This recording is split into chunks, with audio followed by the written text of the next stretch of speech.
दोस्तों एक बार फिर से हम आपके लिए DSSB ASO form fill up 2026 apply online process की अपडेट लेके आ चुके हैं। किस तरह से आप DSSB न्यू वैकेंसी के लिए अपने फॉर्म अप्लाई कर सकते हो। Assistant section officer ASO, junior engineer JE, assistant engineer A, legal assistant के 911 खाली पदों के लिए फॉर्म अप्लाई करने का कंप्लीट प्रोसेस आपको इस वीडियो में देखने को मिल जाएगा। ऑनलाइन आवेदन करने का आपके पास यहाँ पर सुनहरा और बड़ा अवसर है। लास्ट डेट ऑनलाइन आवेदन करने की 25 मार्च 2026 है। लास्ट डेट की न्यू अपडेट है, केवल 5 ही दिन शेष रह गए हैं। आप जल्द से जल्द अपना फॉर्म अप्लाई कर ले। आप अंतिम समय का वेट न करें। आखिरी समय में कोई भी टेक्निकल प्रॉब्लम हो सकती है। आखिरी समय में फॉर्म भरते समय आपको कोई भी ऐसी गलती या फिर मिस्टेक नहीं करनी होगी जिसको करने से आपका फॉर्म भी रिजेक्ट हो सकता है। अंतिम समय में फॉर्म भरते समय अगर आपके सामने कोई भी टेक्निकल प्रॉब्लम आ रही है, कोई भी टेक्निकल डिफिकल्टी आ रही है, तो उसका हल भी आपको इस वीडियो में मिल जाएगा। फॉर्म अप्लाई करते समय आप अपना रजिस्ट्रेशन कैसे करोगे, कैसे आपको अपनी क्वालिफिकेशन डिटेल फिल करनी होगी, document, signature, photograph, thumb impression आपको कैसे और कितने केबी में अपलोड करने होंगे, फीस पेमेंट करते हुए रजिस्ट्रेशन से लेकर प्रिंट तक आपको किस प्रकार से अपना फॉर्म अप्लाई कर लेना होगा। पूरी जानकारी के लिए आपको वीडियो शुरू से लेके एंड तक बिना स्किप किए हुए देखनी होगी। इस वीडियो को पूरा देखने पर ही आपके सभी सवाल और डाउट क्लियर होंगे। तो चलिए दोस्तों, बिना कोई वक्त गंवाए शुरू करते हैं DSSB new vacancy form fill up की पूरी जानकारी।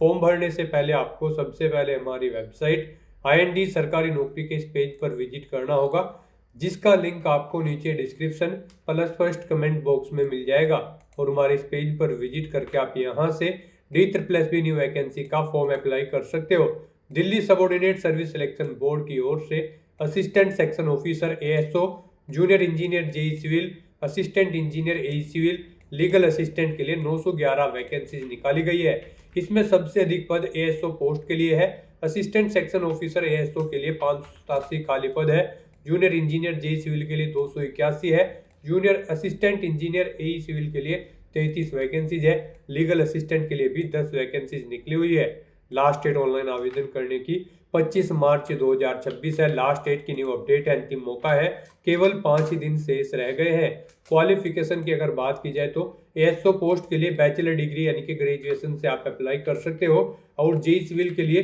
डिग्री यहाँ पर सिविल इंजीनियरिंग या फिर डिप्लोमा सिविल इंजीनियरिंग से आप अप्लाई कर सकते हो। और साथ ही साथ ए के पोस्ट के लिए बैचलर डिग्री सिविल इंजीनियरिंग से आप अप्लाई कर सकते हो। लीगल असिस्टेंट के लिए बैचलर डिग्री लॉ से आप अप्लाई कर सकते हो। मिनिमम 18 और 21 वर्ष आयु सीमा है। मैक्सिमम 30, 32, 35 वर्ष आयु सीमा रहेगी। UR OBC WS के लिए 100 रुपये फीस है। SC ST PH को फीस जमा नहीं करनी होगी। ऑनलाइन मोड से आप फीस पेमेंट करोगे। ऑनलाइन अप्लाई कर सकते हो। दिल्ली जॉब लोकेशन है, ऑल इंडिया से ऑनलाइन कर सकते हो। DSSBonline.nic.in इसकी ऑफिशियल वेबसाइट है, जिससे आप ऑनलाइन आवेदन कर सकते हो। इंपोर्टेंट लिंक सेक्शन के अंतर्गत ऑफिशियल नोटिफिकेशन PDF लिंक पर क्लिक करके आप इसकी PDF डाउनलोड कर सकते हो। इसमें आपको यहाँ पर सबसे पहले department wise, post wise, category wise vacancies की और सैलरी की जानकारी देखने को मिल जाएगी। साथ ही साथ यहाँ पर आपको क्वालिफिकेशन की detail, age limit, age relaxation, fees payment की इंफॉर्मेशन, सिलेक्शन क्राइटेरिया के अंतर्गत एग्जामिनेशन पैटर्न आपको यहाँ पर दिया गया है। पूरा टॉपिक वाइज आप सिलेबस भी रीड आउट कर सकते हो। फॉर्म अप्लाई करने के लिए भी आपको कंप्लीट गाइडलाइंस यहाँ पर देखने को मिल जाएगी। तो ऑनलाइन आवेदन करने से पहले आपको नोटिफिकेशन की PDF पूरा पढ़ना अनिवार्य है। इसको पूरा पढ़ने से ही आपके सभी सवाल और डाउट क्लियर होंगे। PDF रीड आउट करने के बाद में आपको अप्लाई ऑनलाइन के इस लिंक पर क्लिक करना होगा, तो आपके सामने ऑनलाइन आवेदन करने का ये ऑफिशियल पोर्टल ओपन हो जाएगा। गाइड यहाँ पर अगर आपने पहले से रजिस्ट्रेशन कर रखा है तो आपको यहाँ पर क्लिक टू साइन इन की स्टेप पर क्लिक करना है। उसके बाद आपके सामने साइन इन का इंटरफेस ओपन हो जाएगा। अब यहाँ पर आपको अपनी डेट ऑफ बर्थ एंटर करनी है, पहले डे, फिर मंथ और फिर ईयर, DDMMYY फॉर्मेट में। उसके बाद आपको अपनी 10वीं क्लास का रोल नंबर एंटर करना है। फिर आपने अपनी 10वीं क्लास किस ईयर में पास आउट की है वो ईयर आपको सिलेक्ट करना है। उसके बाद यहाँ पर आपको अपना पासवर्ड एंटर करना है। ये कैप्चा कोड आपको यहाँ पर एंटर करना है। और उसके बाद गाइड फिर आपको साइन इन की स्टेप पर क्लिक करते हुए अपने डैशबोर्ड में साइन इन करके अपना फॉर्म अप्लाई कर लेना है। और अगर आप यहाँ पर इस पोर्टल के थ्रू किसी भी भर्ती के लिए फर्स्ट टाइम अप्लाई करने जा रहे हो तो सबसे पहले यहाँ पर आपको अपना रजिस्ट्रेशन करना होगा। उसके लिए यहाँ पर आपको क्लिक फॉर न्यू रजिस्ट्रेशन की टैब दी गई है, आप इस पर क्लिक करें, आपके सामने रजिस्ट्रेशन का फॉर्म ओपन होगा। गाइस यहाँ पर अब आपको अपनी बेसिक इन्फॉर्मेशन प्रोवाइड कराते हुए अपना रजिस्ट्रेशन करना है। सबसे पहले यहाँ पर आपको अपना नाम एंटर करना है, उसे री एंटर करके कंफर्म कर लेना है। अपनी डेट ऑफ बर्थ 10वीं क्लास की मार्कशीट के अकॉर्डिंग आपको यहाँ पर सिलेक्ट करनी है, उसे एक बार फिर से सिलेक्ट करके कंफर्म कर लेना है। 10वीं क्लास का रोल नंबर यहाँ पर आपको देना है, उसे भी एक बार फिर से एंटर करके री एंटर करके आपको कंफर्म कर लेना है। पासिंग ईयर सिलेक्ट करना है 10वीं क्लास का, ये भी आपको 2 बार सिलेक्ट करना होगा। उसके बाद आपको अपना जेंडर यहाँ पर सिलेक्ट करना है, जेंडर भी आपको 2 बार सिलेक्ट करना है। फिर आपको आपकी नेशनलिटी यहाँ पर सिलेक्ट करनी है, अपने फादर का नाम यहाँ पर आपको देना है, उसे भी आपको 2 बार एंटर करना होगा। फिर यहाँ पर आपको अपनी मदर का नाम भी 2 बार एंटर कर देना है। अगर आप मैरिड हो तो अपने हस्बैंड या फिर वाइफ का नाम यहाँ पर आप एंटर करें, 2 बार यहाँ पर आपको एंटर करना होगा। मोस्टली यहाँ पर आपको सभी चीज़ें 2 बार एंटर करनी है कंफर्मेशन के लिए। तो उसके बाद आपको फिर यहाँ पर अपना मोबाइल नंबर एंटर करना है, उसे एक बार फिर से एंटर करना है। ईमेल आईडी भी आपको यहाँ पर 2 बार एंटर करनी होगी। फिर यहाँ पर आपको गेट ओटीपी के ऑप्शन पर क्लिक करना है। उसके बाद आपके मोबाइल और मोबाइल नंबर पर ओटीपी आएंगे, वो ओटीपी आपको यहाँ पर एंटर करके अपना मोबाइल नंबर और ईमेल आईडी को आपको वेरीफाई कर लेना है। उसके बाद यहाँ पर आपसे पूछा गया है कि यहाँ पर क्या आप अपना आधार कार्ड देना चाहते हैं आईडी प्रूफ के तौर पर। अगर चाहते हैं तो यस करें और फिर आप अपना आधार नंबर एंटर करें, उसे एक बार फिर से एंटर करके कंफर्म कर लें। और अगर आपके पास आधार कार्ड नहीं है तो यहाँ पर आप नो ऑप्शन सेलेक्ट करेंगे। फिर यहाँ पर कोई अन्य आईडी आप सिलेक्ट करेंगे, driving licence, PAN card, passport या फिर वोटर आईडी। और उसके बाद यहाँ पर आपको अपने आईडी का नंबर देना है, उसे एक बार फिर से यहाँ पर आपको री एंटर करना है। उस पर जो नाम अंकित है वो यहाँ पर आपको मेंशन करना है, उसे एक बार फिर से यहाँ पर आपको एंटर करना है। और फिर यहाँ पर आपको अपना आईडी प्रूफ अपलोड करना होगा। उसके लिए आपको चूज फाइल बटन पर क्लिक करना है, फाइल को सिलेक्ट करना है और अपना आईडी प्रूफ यहाँ पर आपको अपलोड कर देना है। यहाँ पर आपका आईडी प्रूफ जो होगा वो 15 KB से 60 KB के बीच में होना चाहिए। और उनकी हाइट यहाँ पर अगर आप पैन कार्ड या फिर ड्राइविंग लाइसेंस अपलोड करते हैं तो 300x200 पिक्सल विड्थ और हाइट होनी चाहिए। वोटर आईडी कार्ड के लिए 200x300 विड्थ हाइट होनी चाहिए और पासपोर्ट के लिए 450x300 विड्थ हाइट यहाँ पर आपकी होनी चाहिए। जेपीईजी या फिर जेपीजी फॉर्मेट में आपका ये डॉक्यूमेंट होना चाहिए। उसके बाद यहाँ पर आपको अपना पासवर्ड क्रिएट करना है। पासवर्ड यहाँ पर गाइड आपका 0 से 9 कैरेक्टर के बीच में होना चाहिए और ये अल्फा न्यूमेरिक फॉर्मेट में होना चाहिए। मीन्स आपके पासवर्ड में कम से कम एक अपर केस कैरेक्टर, एक लोअर केस कैरेक्टर, एक इंटीजर नंबर और एक स्पेशल कैरेक्टर जैसे कि @ या फिर $, होना चाहिए। वही पासवर्ड आपको दोबारा से यहाँ पर री एंटर करके उसे कंफर्म कर लेना है। पेज को नीचे स्क्रॉल डाउन करना है, अंडरटेकिंग के इस ऑप्शन में चेकबॉक्स को ओके करना है। फिर यहाँ पर आपको प्रीव्यू के ऑप्शन पर क्लिक करके अपने रजिस्ट्रेशन की जो डिटेल आपने प्रोवाइड कराई है उसका प्रीव्यू चेकआउट कर लेना है। उसके बाद आपको इस चेकबॉक्स को ओके करना है और फिर गाइड आपको यहाँ पर सबमिट के इस ऑप्शन पर क्लिक कर देना है। नेक्स्ट आपके सामने कुछ इस तरह से इंटरफेस होगा। यहाँ पर आपको एक रजिस्ट्रेशन नंबर प्रोवाइड कर दिया गया है। ये रजिस्ट्रेशन नंबर आपके रजिस्टर्ड मोबाइल नंबर और ईमेल आईडी पर भी सबमिट कर दिया गया है। आपको इसे केयरफुली नोट डाउन करके रख लेना है फ्यूचर यूज के लिए। यहाँ पर इस रजिस्ट्रेशन नंबर में आपकी डेट ऑफ बर्थ है, रोल नंबर है 10वीं का और पासिंग ईयर है 10वीं का। तो यहाँ पर आपको इस नंबर को केयरफुली नोट डाउन करके रख लेना है। और यहाँ पर गाइड अब आपको प्रोसीड के इस ऑप्शन पर क्लिक करना है। नेक्स्ट आपके सामने कुछ इस तरह से इंटरफेस ओपन होगा। अब गाइड यहाँ पर आपको क्लिक टू साइन इन की स्टेप पर क्लिक करना है। उसके बाद आपके सामने यहाँ पर साइन इन का डैशबोर्ड ओपन होगा। यहाँ पर आपको अपनी डेट ऑफ बर्थ एंटर करनी है DDMMYY फॉर्मेट में। उसके बाद आपको अपनी 10वीं क्लास का रोल नंबर एंटर करना है। 10वीं क्लास आपने कब पास आउट की है वो ईयर आपको सिलेक्ट कर लेना है। फिर यहाँ पर आपको अपना पासवर्ड एंटर करना है, जो पासवर्ड आपने क्रिएट किया है। ये कैप्चा कोड आपको यहाँ पर एंटर करना है और उसके बाद गाइड आपको साइन इन के इस ऑप्शन पर क्लिक करके अपने डैशबोर्ड में साइन इन कर लेना है। लॉगिन करने के बाद आपके सामने आपका डैशबोर्ड कुछ इस तरह से शो होगा।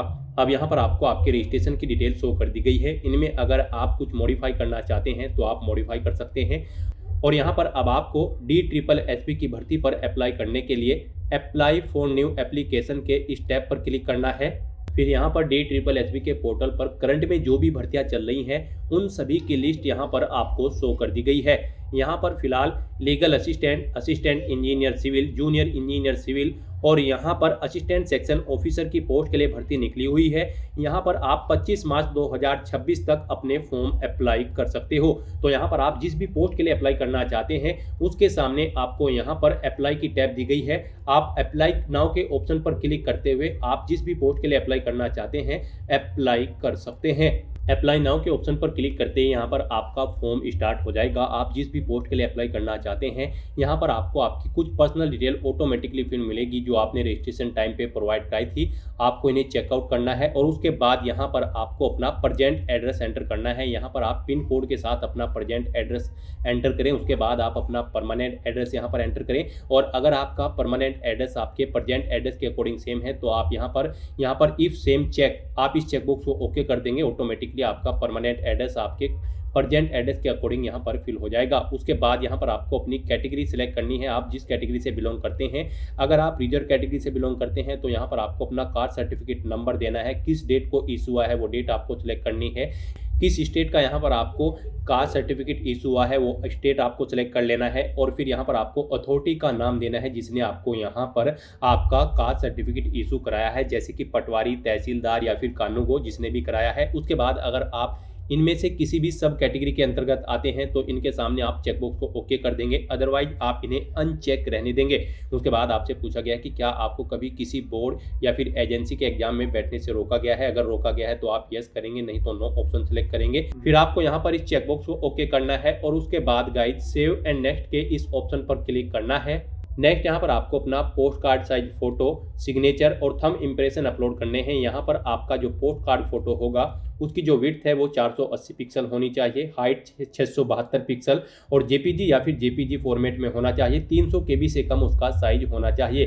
तो अपना पोस्ट कार्ड फोटो अपलोड करने के लिए आपको यहाँ पर चूज फाइल के ऑप्शन पर क्लिक करना है, फाइल को सिलेक्ट कर लेना है और अपलोड के इस ऑप्शन पर क्लिक करते हुए आपको अपना फोटो यहाँ पर अपलोड कर देना है। उसके बाद यहाँ पर आपको अपने सिग्नेचर अपलोड करने हैं। इनके लिए भी आपको गाइडलाइन दी गई है। सिग्नेचर की विड्थ 140 पिक्सल, हाइट 110 पिक्सल होनी चाहिए, 40 केबी से कम उसका साइज होना चाहिए, जेपीजी फॉर्मेट में होने चाहिए। फिर आपको अपना लेफ्ट थंब इंप्रेशन यहाँ पर अपलोड करना है, 110 पिक्सल उसकी width, height 140 pixel, JPG format और 40 केबी मैक्सिमम साइज रहेगा। फिर आपको यहाँ पर अपना राइट थंब इंप्रेशन भी ऐसे ही अपलोड कर देना है इसी गाइडलाइन के साथ। 110 पिक्सल उसकी हाइट रहेगी, विड्थ रहेगी और हाइट 140 पिक्सल, फॉर्मेट जेपीजी रहेगा और 40 केबी से कम उसका साइज होना चाहिए। तो अपने इन डॉक्यूमेंट्स को भी अपलोड करने के लिए आपको चूज फाइल के ऑप्शन पर क्लिक करना है, फाइल को सिलेक्ट कर लेना है और अपलोड के इन ऑप्शन पर क्लिक करते हुए आपको 1 बाय 1 करके अपने इन सभी डॉक्यूमेंट्स को यहाँ पर दी गई गाइडलाइंस के अकॉर्डिंग अपलोड कर देना है।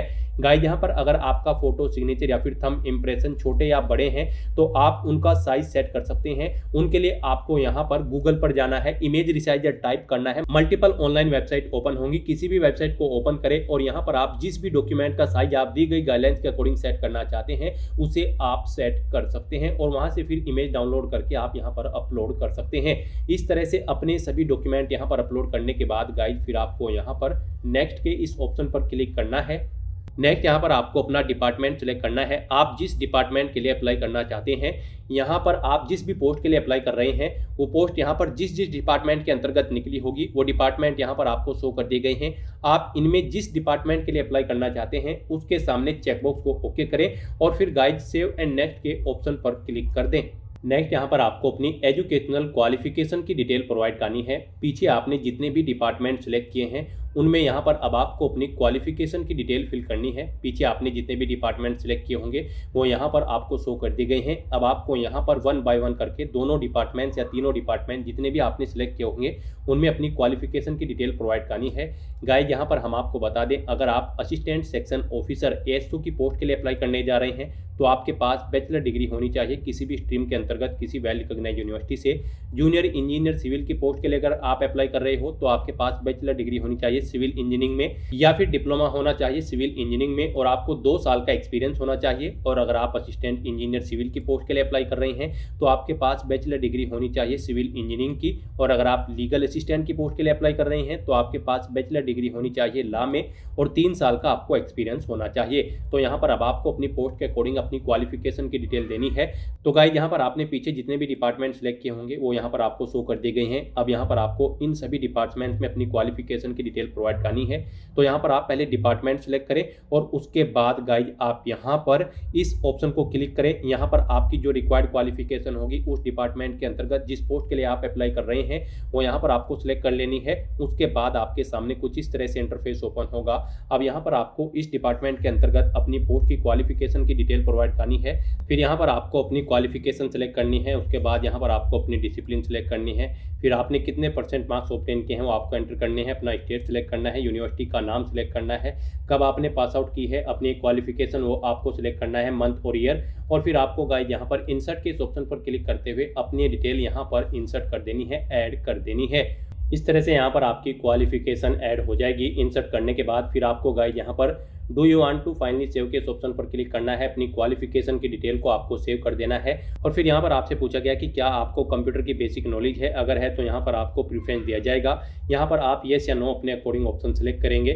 और फिर यहाँ पर आपको जो कंप्यूटर की नॉलेज है उसके लिए भी आपको यहाँ पर do you want to finally save के इस ऑप्शन पर क्लिक करके अपनी डिटेल भी आपको सेव कर देनी है। और गाइस यहाँ पर अब आपको अगर आपने दूसरी भी यहाँ पर डिपार्टमेंट सेलेक्ट कर रखी है तो उसमें भी अपनी क्वालिफिकेशन की डिटेल देनी होगी। यहाँ पर अब आप अपना दूसरा डिपार्टमेंट सेलेक्ट करें। अगर आपने नहीं कर रखे हैं 2 डिपार्टमेंट सेलेक्ट तो फिर यहाँ पर आपको एक ही डिपार्टमेंट की डिटेल प्रोवाइड करनी है और नेक्स्ट करना है फाइनली सेव करते हुए। तो यहाँ पर अब आप अपना दूसरा डिपार्टमेंट सेलेक्ट करेंगे। अगर आपने 2 डिपार्टमेंट यहाँ पर सेलेक्ट किए हैं या फिर 3 किए हैं तो आपको यहाँ पर 1 बाय 1 करके सभी डिपार्टमेंट सेलेक्ट करते हुए उसमें आपको अपनी क्वालिफिकेशन की डिटेल ऐड करनी है। तो यहाँ पर अब आप अपना दूसरा डिपार्टमेंट सेलेक्ट करें और फिर यहाँ पर आप bachelor degree from a recognised university, यहाँ पर आपके इस डिपार्टमेंट में भी इस पोस्ट पर अप्लाई करने के लिए जो भी रिक्वायर्ड क्वालिफिकेशन होगी वो आपको शो कर दी जाएगी। आप इस चेकबॉक्स को ओके करेंगे और यहाँ पर भी आप अपनी क्वालिफिकेशन की डिटेल देंगे।